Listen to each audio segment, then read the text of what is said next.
What's going on, man? Welcome back to the basement. I'm Ron, and it is finally week 1 of the NFL season. We have football games this week, Thursday Night Football. We have Red Zone on Sunday. It is all very exciting, but I got to be honest, I was looking through my lineups, and there's some holes. I need some quarterback streamers, some kicker defense streamers. Again, sometimes I'll just draft teams through, and I'll just wait to get kicker defense before week 1. And I also have some other teams. Maybe I had Marlon Mack on the bench, and I now need to get a new running back lottery ticket to fill in for him. So we're going to go through and talk about my favorite waiver wire pickups to make before week 1 to make sure you are ready to go for Sunday. Now, we're not going to waste any time. If you enjoyed the video at any point, make sure down below, subscribe, leave a like. Let's go. Thirsty, thirsty, trying to choose. I know I'm critical. My nitty bag. Now, before we get into our waiver wire targets, I want to let you guys know that Underdog Fantasy has dropped the Puppy 4, which is the best tournament for new players to the format, where it's $5 to enter, $75,000 to first place, $500,000 in prizes. If you want to get in on the fun, we're going to be drafting every single night until this thing closes, probably Wednesday, Thursday, getting as many puppies as we can in. It is the perfect format for new players to Underdog Fantasy. And if you're new to the website, make sure you use promo code RON when you sign up, and they will match your deposit all the way up to $100. I will have a link that takes you right to the website with the promo code already put in for you at the top of the description and at the top of the comments below. Now, for these waiver wire pickups, I made sure that all of them were under 50% owned on Sleeper or ESPN. And as we go through the list at each position, it's going to get deeper and deeper. So the guys up top are for the casual leagues, and then we're going to get pretty deep into some bottom of the barrel type ads. And first up, we have JD Mckissic, who is rostered on 47% of Sleeper leagues. And when we talk about J.D. Mckissic, there's a pretty good chance that he went undrafted in your league if you drafted prior to the Brian Robinson injury. But now he's basically a must-add in hero and zero RB builds, where you can start him in week 1 if you're in a pinch, and he can give you a pass-catching floor that's really nice for PPR leagues. Now, the reason we're really interested after the Brian Robinson injury is because now he has a lot of contingent upside, where McKissic, before, he wasn't the handcuff. So if Gibson was to get hurt, instead of Brian Robinson inheriting the between the tackles work, we would see McKissic get that. And if McKissic has a 3-down workload, we now have a 2-game sample size of that over the last 2 years. He's averaged 18 points per game in games without Antonio Gibson. So now you get a guy who is pretty much like a cheap Nyheim Hines, where he's going to give you a weekly floor. And then after that, if the starter goes down in Antonio Gibson, we now have a must-start handcuff on our hands. Then we have Alexander Mattison, who's only owned in 44% of Sleeper leagues. And this is one of those ones where I feel like the roster percentage is lying. I don't know how he's not owned in more leagues. It's pretty straightforward at this point that if you have the room to roster a handcuff, Mattison is the #1 priority handcuff that goes in the double-digit rounds, where Dalvin Cook has never played a full season at this point, and Alexander Mattison becomes an instant RB1 whenever Cook misses time. He now has 6 games without Alexander Mattison, and he has averaged 20.4 points per game in each of those starts. So if he's hanging out on your waiver wire and you have the room to roster a handcuff, I think that he is somebody that can't be on waivers. Then we have Kenneth Gainwell, who's rostered on 32% of Sleeper leagues. So about 2/3 of you guys should see Gainwell on your waiver wire. And Gainwell has been a target for me all offseason, so I don't really know how he's on so many waivers, but this is a guy who led the backfield in red zone touches last year. He had like 11 targets in the red zone, like 20 carries in the red zone. He's now going into year 2.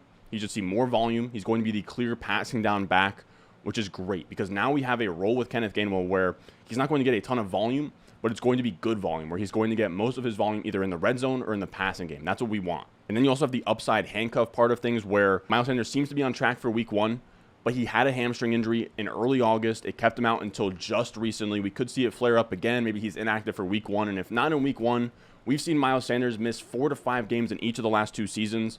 It wouldn't shock me at all if we had a couple Gainwell, bell cow type workload weeks this season with Miles Sanders hurt. Now, Sleeper's a little bit broken. They don't have a roster percentage for rookies, but Isiah Pacheco is only rostered on 18.6% of ESPN leagues. So we're getting deeper here.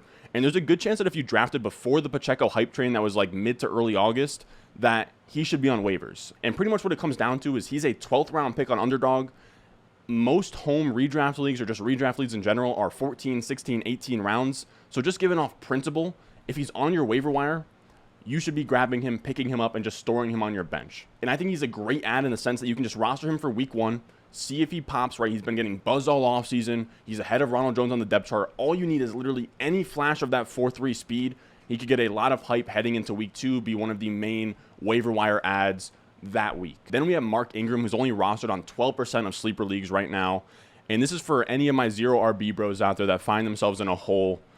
Mark Ingram isn't a terrible week 1 start. He's going to be in that trademarked Mark Ingram, Latavius Murray role where Alvin Kamara, yes, he's amazing, but it's not like he rushes for 1,500 yards every year. He's much more of a receiving back, goal line in case of high-value touches, but there's going to be carries to go around in this rushing game. Alvin Kamara doesn't just handle 20 touches per game. And as of right now, Mike Clay has Mark Ingram projected for this season to have 9 to 10 touches per game. He has a pretty good matchup in a dome versus Atlanta off the bat. There's going to be shootout potential there. Atlanta has allowed the 10th most fantasy points to opposing running backs last year. Maybe you get like 9 for 45 and a touchdown. I think that is a fine outcome if you have a really strong 0 RB team. But again, I think, if you're screwed up at RB, maybe Dobbins can't go. I think Ingram is a nice desperation add to play in like RB2. Then we're going to transition to the wide receivers here. And we have Rondale Moore, who's rostered in 49% of sleeper leagues, only 32.4% of ESPN leagues. Now, similar to Pacheco, even if you don't like Rondale Moore, he goes in the 10th round on underdog. So again, off principle, if he's on waivers in 12 to 16 round leagues, you have to grab him. Now, when we talk about Rondale Moore, the player, it's pretty straightforward. He's the number 2 target in a high-scoring, high-paced offense with Kyler Murray throwing him footballs. Yes, he had a disappointing year 1, but he's going to be the number 2 target while D-Hop is gone. And we know that year 2 players can break out. Rondale Moore can be that guy who didn't flash a ton in year 1 and still break out year 2, sort of like a Michael Pittman. Now, this next one is pretty broad, but we're going to talk about rookie wide receivers. This is a cheat code in fantasy football to roster rookie wide receivers before they break out. Guys who are under 50% owned on ESPN. Again, Sleeper doesn't have roster percentage for rookies. It's weird.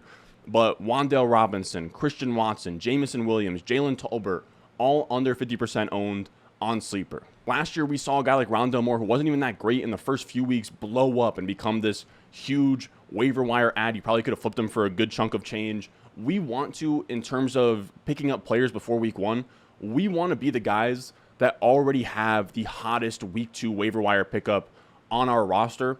I think rookie wide receivers are a good way to make that bet. And even if they don't pay off early, we've seen guys last year like Amon-Ra St. Brown, you could have picked up off waivers and then down the stretch of the season, he goes crazy. I wouldn't be surprised if one of these guys ends up in that category, which then brings us to our streamers this week, because I know a lot of you guys are probably going to be in a pinch here, need to get a defensive streamer, a kicker streamer, a quarterback streamer. So we're going to talk up top about quarterback. We're going to talk about Jameis Winston, who's only owned in 31.9% of ESPN leagues. A little bit harder to get off waivers in Sleeper, where he's 48% owned, but he would be my stream of the week. He's going to be in a dome against Atlanta, who led up the 7th most fantasy points to opposing quarterbacks last year. He's going to be on track to have all of his weapons between Olave, Jarvis Landry, Kamara, Michael Thomas. There's shootout potential in this game. I like Jameis Winston as probably a fringe top 12 option this week. Then we have the Broncos defense, who I want to say is like 60-something% owned on Sleeper, but only 20.6% owned on ESPN. And if you run on one of those more casual sites like ESPN, like a Yahoo, I think Broncos D looks really good, where this is going to be the Russell Wilson revenge game. I think they're going to just absolutely steam over the Seahawks. And this Broncos D is sneaky good. Patrick Surtain was amazing last year. He's coming into year 2. He should be even better at this point. And the Broncos are 6-point favorites on the road, and they're going to give Geno Smith, Drew Lock a ton of problems. It wouldn't shock me at all if we saw the Seahawks score like 14 points and give up like a pick 6. Then we even have a kicker on this list, guys. I'm making sure that everybody is prepared. And my streamer of the week at kicker is Rodrigo Blankenship. He is owned in 58% of sleeper leagues, so he might not be available there. Only 7.3% of ESPN leagues, though. And this is a great setup where the Colts are 8-point favorites against the Texans. They should score at will, absolutely kill them. And this is one of only 8 games on the slate with a 45-point or more point total. And the Texans allowed the 10th most fantasy points to opposing kickers last year. And Rodrigo Blankenship was one of only 9 kickers to average 9 or more point per game last year as a kicker.